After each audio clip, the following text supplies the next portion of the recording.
1716 तक। ठीक है। अब ये जो बंदा बहादुर है, इनके कुछ और नाम भी थे, जैसे लक्ष्मण देव, गुरुबख्श सिंह या माधव दास बैरागी भी इनको कहा जाता है। इन्होंने एक नारा दिया था, नारे का नाम था फतेह दर्शन। और दोस्तों, जब इन्होंने मुगलों का विरोध किया, पुरजोर विरोध किया, तो फाइनली बंदा बहादुर की जो हत्या कराई थी, वो कराई थी फर्रुखशियर ने। तो कोई मुझे बता सकता है फर्रुखशियर का कार्यकाल गद्दी पे कब से कब तक था, अगर याद हो तो? 1713 1713 से 1719 था। ठीक है। तो इसी दौरान 1716 में फर्रुखशियर ने क्या करा दी, बंदा बहादुर की हत्या। अब सवाल यह है कि बंदा बहादुर की भी डेथ हो गई, तो बंदा बहादुर की डेथ के बाद अब सिखों का क्या होगा, अब इनको कौन लीड करेगा? तो दोस्तों, यहाँ से जो सिख थे, वो दो ब्रांचों में, दो शाखाओं में विभक्त हो गए। एक तो कहलाए तख्त खालसा और एक कहलाए बंदई।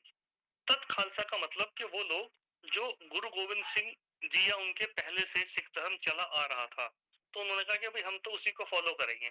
तो उन्होंने अपने आप को कहा तख्त खालसा, और ये कट्टर मतलब रूढ़ीवादी थे। और जो दोस्तों बंदा बहादुर के फॉलोवर थे, तो उनको कहा गया बंदई। बंदा बहादुर के फॉलोवर डिवाइड हो गए बंदई में, और जो बंदा बहादुर को नहीं मानते थे, वो कहने लगे अपने आप को तख्त खालसा। उसके बाद 1748 में एक व्यक्ति आते हैं कपूर सिंह, और दल खालसा की ये दोबारा से स्थापना करते हैं और सिखों को फिर वापस पुनर्गठित कर देते हैं 1748 से। फिर ये इनको एक कर देते हैं।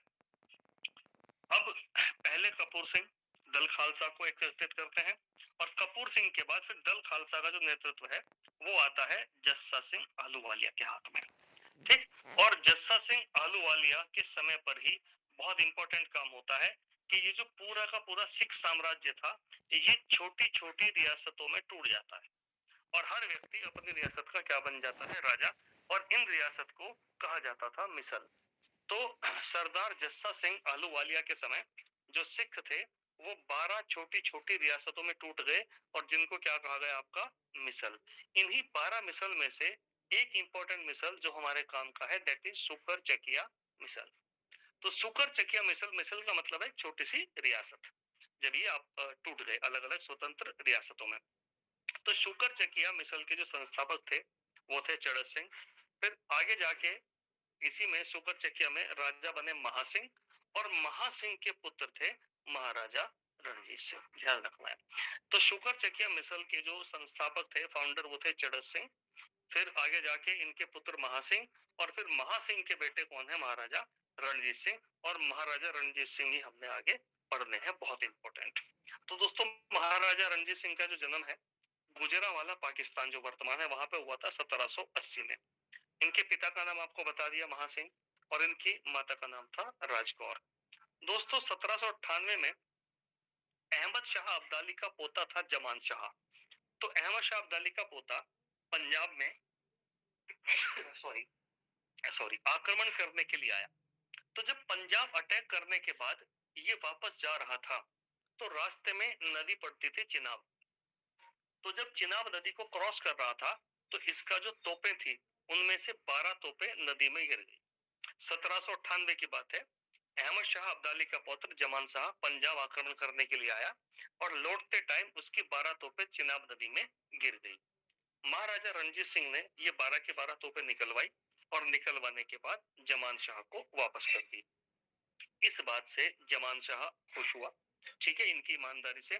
और जमान शाह ने एक तो रणजीत सिंह को उपाधि दी राजा की, तो राजा रणजीत सिंह की उपाधि दी। दूसरा दोस्तों, जो लाहौर है, 1801 में इसने इनको लाहौर का शासक स्वीकार किया। मतलब इसने बोला कि ठीक है, कंट्रोल में तो लाहौर पहले से ही रणजीत सिंह के था, लेकिन जो वहां का मेन व्यक्ति है आपका जमान शाह, उसकी टेरिटरी में था। तो जमान शाह ने इनको लाहौर का शासक स्वीकार किया 1801 में, और इसीलिए 1801 में इन्होंने अपनी कैपिटल बनाई लाहौर को। तो सिनेरियो याद रखना, 1798 में अहमद शाह अब्दाली का पुत्र जमान शाह जा रहा था, चिनाब नदी में 12 तोपें गिरी, महाराजा रणजीत सिंह ने निकलवा के वापस भिजवा दी, और उसके बाद खुश होके जमान शाह ने 1801 में लाहौर पे इनका अधिकार स्वीकार किया, और 1801 में ही रणजीत सिंह ने अपनी प्रशासनिक एडमिनिस्ट्रेटिव कैपिटल बनाया लाहौर को। ठीक है। इसके बाद दोस्तों, जस्ट अगले साल 1802 में महाराजा रणजीत सिंह ने अमृतसर को अपनी राजधानी बनाया। लेकिन अमृतसर इनकी कैसी राजधानी थी, ये थी इनकी धार्मिक राजधानी, ठीक है। और अगर प्रशासनिक राजधानी की बात करें तो लाहौर 1801 और धार्मिक राजधानी अमृतसर 1802।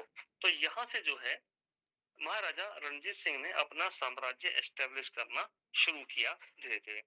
अब इधर भारत में शासन कर रहे थे दूसरी तरफ आपके ब्रिटिशर्स। तो ब्रिटिशर्स के साथ में इनका लगातार टकराव होता था। भाई ये बोलते थे मेरा एरिया है, अंग्रेज बोलते थे हमारा एरिया है, लेकिन अंग्रेज भी महाराजा रणजीत सिंह के साथ लड़ना नहीं चाहते थे क्योंकि बहुत ताकतवर राजा थे, ठीक है। तो यहाँ एक नदी जाती है, इस नदी का नाम है सतलुज। तो अंग्रेजों और महाराजा रणजीत सिंह के बीच में 1809 में एक संधि हुई, अमृतसर की संधि। और इस अमृतसर की संधि से ये जो सतलुज नदी है इसको महाराजा रणजीत सिंह की दक्षिणी सीमा मान लिया गया। देखो ये कौन सी डायरेक्शन है, ईस्ट, ये कौन सी है वेस्ट, ये कौन सी है नॉर्थ, और ये कौन सी है साउथ।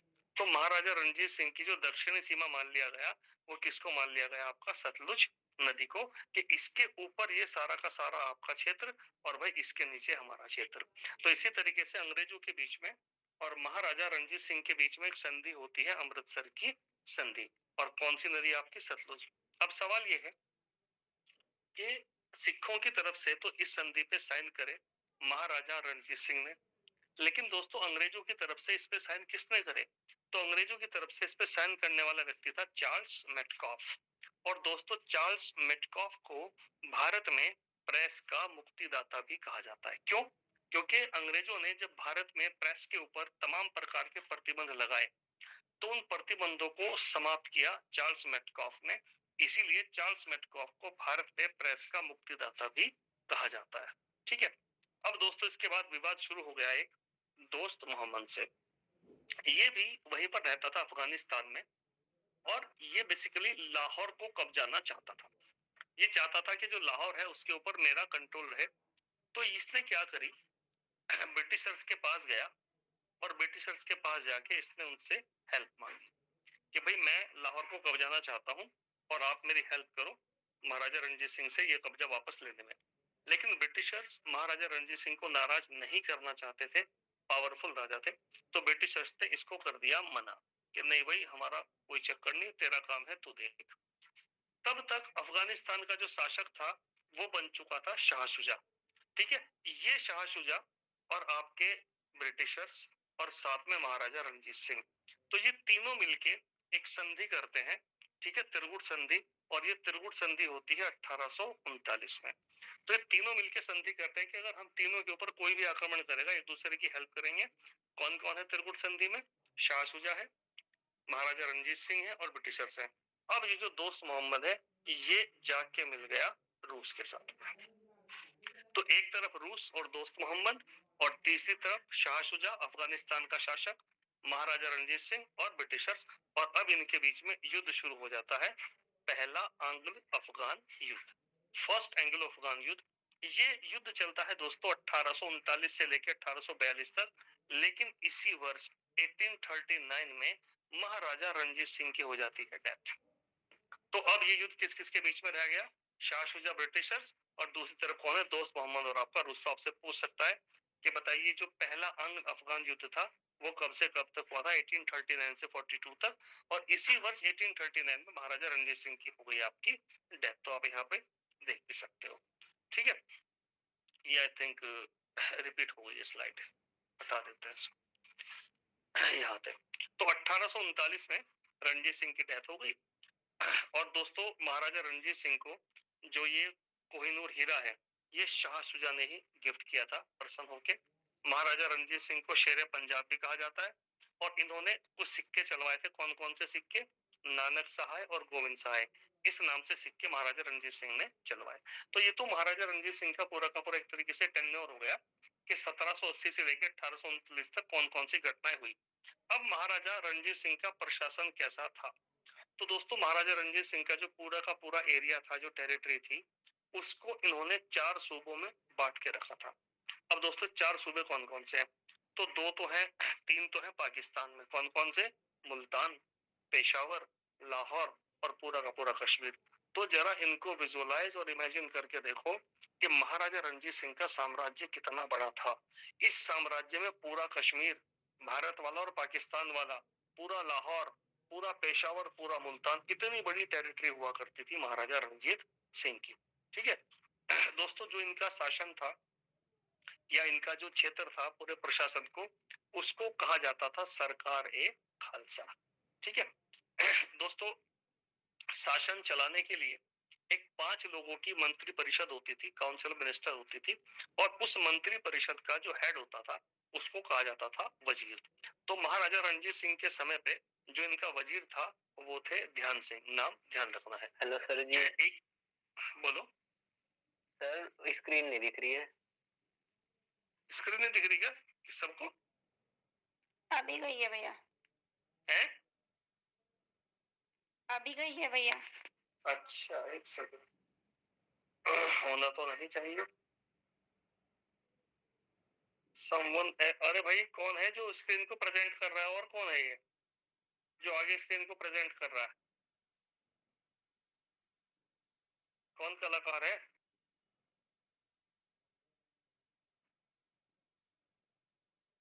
जैसे ही आप अपनी स्क्रीन को प्रेजेंट करोगे ना किसी और को, तो एकदम से यहाँ से डिस्कनेक्ट हो जाएगा। एक टाइम पे एक आदि पढ़ा सकता है, तो आप पढ़ा लो, मैं पढ़ा लूं, दो नहीं पढ़ा सकते।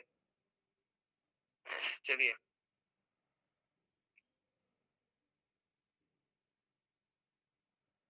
आ गई स्क्रीन? जी भैया। यस। चलिए, तो इनके जो वजीर थे महाराजा रणजीत सिंह के, वो थे ध्यान सिंह जी। इनके जो विदेश मंत्री थे वो थे अजीमुद्दीन, नाम पूछ सकता है। और दोस्तों, जो गांव का प्रशासन था, रूरल एडमिनिस्ट्रेशन, वो पूरा का पूरा पंचायती राज पे निर्भर था। तो जो पंचायत के सदस्य होते थे, प्रधान, वो अपने आप सुलटाते थे सारे मामले। जहां तक इनकी सेना की बात है, इनका जो मिलिट्री रूल है, प्रशासन, तो दोस्तों इनकी पूरी सेना फ्रेंच और ब्रिटिश इन दोनों से प्रेरित थी। कुछ चीजें इन्होंने कॉपी करी थी फ्रेंच से और कुछ कॉपी करी थी ब्रिटिश से। इनकी जो आर्मी थी वो बेसिकली 2 पार्ट में डिवाइड थी। एक को बोलते थे फौज ए आम और दूसरी को बोलते थे फौज ए खास। फौज ए आम का मतलब पैदल सैनिक, जो पैदल चलने वाले सैनिक होते थे, घुड़सवार, उनसे मिलकर बनती थी फौज ए आम। और जिस इनकी एक रेजिमेंट में तोपखाना होता था, तोप होती थी, उस रेजिमेंट को ये बोलते थे फौज ए खास। और इनका जो दोस्तों तोपखाना था, उस तोपखाने का प्रमुख था इलाही बख्श, नाम पूछ सकता है आपसे। ठीक है, ध्यान सिंह जी, अजीमुद्दीन और इलाही बख्श, ये बहुत इंपॉर्टेंट नाम है। तो इनका जो तोपखाना था आर्मी का, उसको हेड करता था इलाही बख्श। बहुत इंपॉर्टेंट बात दोस्तों, महाराजा रणजीत सिंह की जो सेना थी, इसमें दूसरे देशों के अफसर भी आके भर्ती होते थे। ठीक है, उनके लिए भी छूट थी। जहां तक भू राजस्व है, तो 1/3 से लेके 2/5, मतलब 33 से लेके और 40% तक इनका टैक्स होता था जो वसूलते थे। कोई लिखित कानून नहीं था, पारंपरिक जो कानून व्यवस्था थी उसी के हिसाब से न्याय होता था। गांव में प्रधान होता था न्याय के लिए, और नगरों में होता था नाजिम। तो शहरों में न्याय का काम नाजिम करता था, गांव में कौन करता था? आपका प्रधान। और अगर कोई व्यक्ति नगर के या गांव के न्याय से संतुष्ट नहीं है, तो पूरे के पूरे राज्य की केंद्र में एक अदालत होती थी। उस अदालत को कहा जाता था अदालत उल आला, और इसमें खुद राजा बैठते थे और फिर वो सारे के सारे मुकदमे सुनते थे। तो जो केंद्रीय अदालत थी, या कह सकते हो सुप्रीम कोर्ट थी, उसका नाम होता था अदालत आला, और जिसका जो हेड होता था वो राजा होता था। अब दोस्तों, अदालत उल आला कहाँ पर होगी? लाहौर में होगी। क्यों होगी लाहौर में? क्योंकि इनकी प्रशासनिक राजधानी लाहौर में ही है। अब दोस्तों, महाराजा रणजीत सिंह की भी डेथ हो गई। कब हो गई इनकी डेथ? 1839 में। तो अगला टॉपिक हमारा बनता है कि रणजीत सिंह जी की मृत्यु के बाद सिख साम्राज्य, जब इनकी डेथ हो गई तो इसके बाद फिर क्या होता है? तो यहाँ से आपको पहले मैं जरा एक थोड़ा सा डायग्राम समझा दूं। ये पता नहीं बना हुआ है, नहीं बना हुआ, यह बनाता हूँ। चलो दोस्तों, होता क्या है, महाराजा रणजीत सिंह के एक पुत्र थे खड़ग सिंह। ठीक है, और दोस्तों इनकी दूसरी पत्नी थी, उनका नाम था महारानी जिंदी कौर। तो जिंदी कौर से जो इनके पुत्र थे वो थे राजा दलीप सिंह। तो एक तो इनके पुत्र है खड़ग सिंह, और दूसरे इनकी दूसरी रानी जिंदी कौर से इनके पुत्र हैं दलीप सिंह। तो गद्दी मिलती है खड़ग सिंह को, लेकिन खड़ग सिंह की हो जाती है डेथ, और खड़ग सिंह की जो पत्नी थी उसका नाम था चांद कौर, और चांद कौर के बेटे का नाम था नौनिहाल सिंह। तो इसका मतलब महाराजा रणजीत सिंह के बाद पहले गद्दी पे बैठते हैं खड़ग सिंह। खड़ग सिंह की डेथ के बाद उनके बेटे नौनिहाल सिंह, और नौनिहाल सिंह के नाम से शासन चलाती है उनकी माता चांद कौर। और उसके बाद 1843 में इनको गद्दी से हटा दिया जाता है, और अब कमान आ जाती है रानी जिंदी कौर के हाथ में, और ये अपने अल्पवयस्क पुत्र दिलीप सिंह को क्या बनाती है, राजा। आई अगेन रिपीट, इनके एक पुत्र थे खड़ग सिंह, ये गद्दी पे बैठते हैं। इनकी पत्नी का नाम था चांद कौर। तो जब खड़ग सिंह की मृत्यु हो जाती है तो चांद कौर इनके पुत्र नौनिहाल सिंह को गद्दी पे बिठाती है और शासन चलाती है। और इसके बाद 1843 में जो महाराजा रणजीत सिंह की दूसरी पत्नी है रानी जिंदी कौर, ये अपने बेटे दिलीप सिंह को गद्दी पे बिठाती है, और अब कमान किसके हाथ में आ जाती है, दिलीप सिंह के। तो अब यहाँ पे जब हम पढ़ेंगे, अब हम यहाँ से पढ़ेंगे 1843 से। तो 1843 में गद्दी पे बैठा है दलीप सिंह, लेकिन वो बच्चा है, और शासन चला रही है उसकी माँ, और माँ कौन है उसकी, महारानी जिंदी कौर। ठीक है, आई होप आपको समझ में आया होगा। तो देखो यही चीज मैंने यहाँ पर आपके लिए लिखी है। रणजीत सिंह के पुत्र खड़ग सिंह तथा उनकी पत्नी चांद कौर, गद्दी पर खड़ग सिंह बैठे, परंतु प्रशासन की बागडोर किसके हाथ में थी, चांद कौर के। खड़ग सिंह की डेथ हो जाती है, तो चांद कौर अपने अल्पवयस्क पुत्र नौनिहाल सिंह को गद्दी पे बिठाती है और शासन चलाना शुरू कर देती है। इसके बाद 1843 में नौनिहाल सिंह की भी डेथ हो जाती है, और यहाँ पे रणजीत सिंह की जो दूसरी पत्नी है रानी जिंदी बेगम, ये पावर में आती है और अपने बेटे दलीप सिंह को गद्दी पे बिठा देती है, और 1843 में पावर आ जाती है दलीप सिंह और उसकी माता कौन, जिंदी बेगम के हाथ में। अब दोस्तों शासन बिल्कुल ठीक ठाक चल रहा है, जिंदी बेगम शासन चला रही है, और साथ में कौन है आपके, उनके बेटे दलीप सिंह। तो यहाँ से अंग्रेजों के साथ में इनका टकराव शुरू होगा।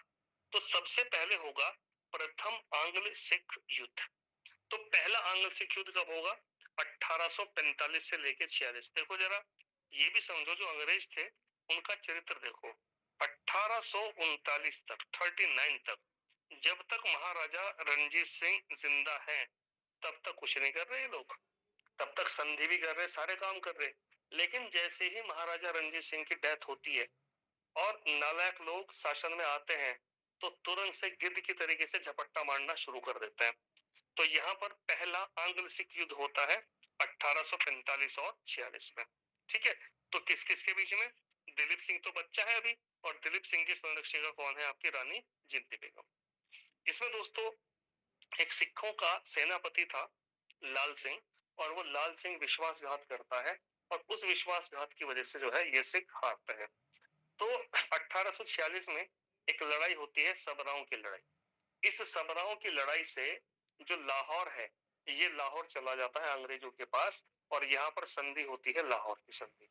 तो पहला जो आंग्ल सिख युद्ध है 1845 से 46 में, इसमें पहली संधि होती है लाहौर की संधि 1846 में, सबराओं की लड़ाई के बाद, और लाहौर चला जाता है किन के हाथ में, आपका अंग्रेजों के हाथ में।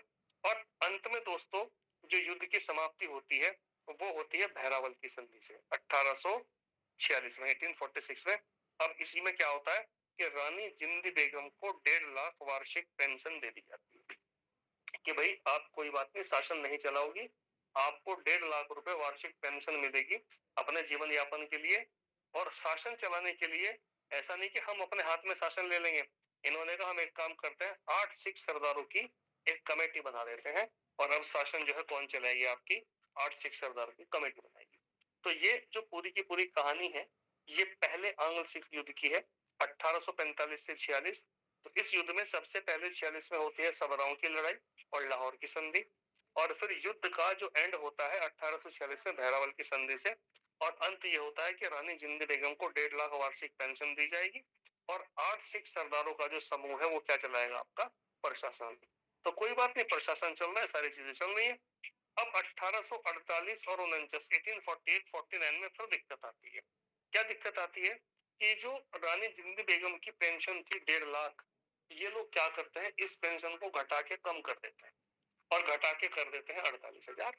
इस बात से रानी जिंद बेगम नाराज होगी और वो जो सिख सरदार हैं जो शासन चला रहे हैं वो भी नाराज होंगे कि भाई आपने जो संधि करी थी आप तो उसकी अवहेलना कर रहे हो।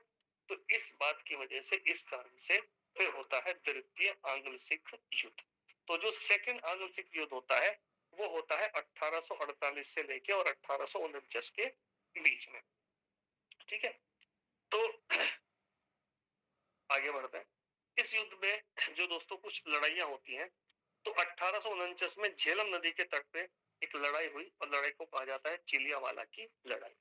इस युद्ध में आंग्ल सिख युद्ध में सेकंड में अंग्रेजों का जो सेनापति था उसका नाम था लॉर्ड कफ, और अगर भारत के गवर्नर जनरल की बात करो तो वो है आपका लॉर्ड डलहौजी। ठीक है, इसी साल दोस्तों 1849 में एक और युद्ध होता है गुजरात में और उस युद्ध को कहा जाता है तोपों का युद्ध। और इस युद्ध में जो अंग्रेजों का सेनापति वो कौन है? Charles Napier. तो कुल मिला के सेकेंड आंग्ल सिख युद्ध में अंग्रेजों के दो सेनापति हैं, एक तरफ है लॉर्ड गफ झेलम नदी के तट पे चिलियावाला के युद्ध में, और जो गुजरात की लड़ाई है तोपों की लड़ाई बोलते हैं इसको, इसमें सेनापति कौन है? आपका चार्ल्स नेपियर। इतना डिटेल कभी जाएगा नहीं, बस ये नाम याद कर लेना। और कुल मिला के फिर क्या होता है आपका 1849 में ये लोग युद्ध हार जाते हैं। और ये सन सही कर लेना 1848 से 1849, क्योंकि जब युद्ध की समाप्ति होती है तब तो 1849 में अब क्या करता है आपका लॉर्ड डलहौजी पंजाब का विलय कर देता है ब्रिटिश के शासन में।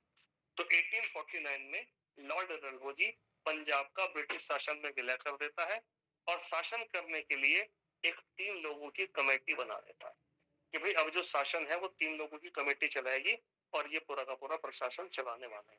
तो यहाँ से दोस्तों इस तरीके से जो सिख साम्राज्य वो क्या हो जाता है आपका समाप्त हो जाता है पूरा का पूरा। तो सिख साम्राज्य की जो शुरुआत है वो सिख धर्म से होती है। सिख धर्म में हमने सबसे पहले पढ़े थे गुरु नानक जी।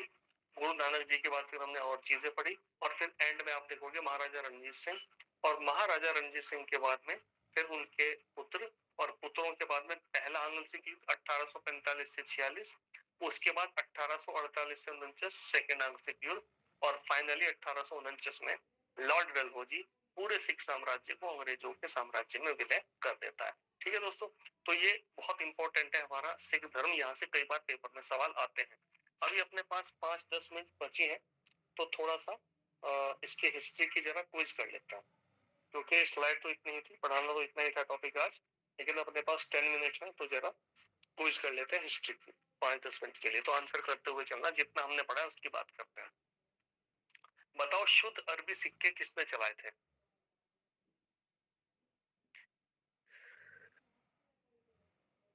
कौन सा राजा था जिसने शुद्ध अरबी सिक्के चलाए थे? ऐसे कैसे चलेगा काम भाई, आगे आगे भागते जा रहे। पिछला साथ इल्तुतमिश याद नहीं आ रहा कुछ? इल्तुतमिश याद नहीं आ रहा? इल्तुतमिश शुद्ध अरबी सिक्के जी भैया। चांदी का क्या था? चांदी का जीतल। टका, जीतल। तांबे का जीतल। चांदी का टंका और तांबे का जीतल। शुद्ध अरबी सिक्के किसने चलवाए थे? इल्तुतमिश। इल्तुतमिश गद्दी पे कब बैठा था? 1210 से 1210। 11 में भैया। 1206 से 1210 1210 से लेके 1236 तक था। ठीक है, कुतुबुद्दीन ऐबक के बाद गद्दी पे कौन बैठा था? इल्तुतमिश ना, आराम शाह। इल्तुतमिश आराम शाह। आराम शाह। आराम शाह का बेटा था। ऐबक का बेटा बैठा था आराम शाह, उसको हटा के और तब बैठा था इल्तुतमिश। इल्तुतमिश के बाद गद्दी पे कौन बैठा? रजिया। नहीं, फिर भी कोई होता। सोच के बोलो। रुकनुद्दीन फिरोज। हाँ। ठीक है, रुकनुद्दीन फिरोज बैठा था गद्दी पे, और रुकनुद्दीन फिरोज को फिर हटा के किसको बिठाया गया था? रजिया सुल्तान। रजिया सुल्तान का कार्यकाल कब से कब तक था? 1236 से 40। 1226 से 1240। 26 से 40 है? 36 से 40 है। 36 से 40 ठीक है। रजिया सुल्तान के बाद गद्दी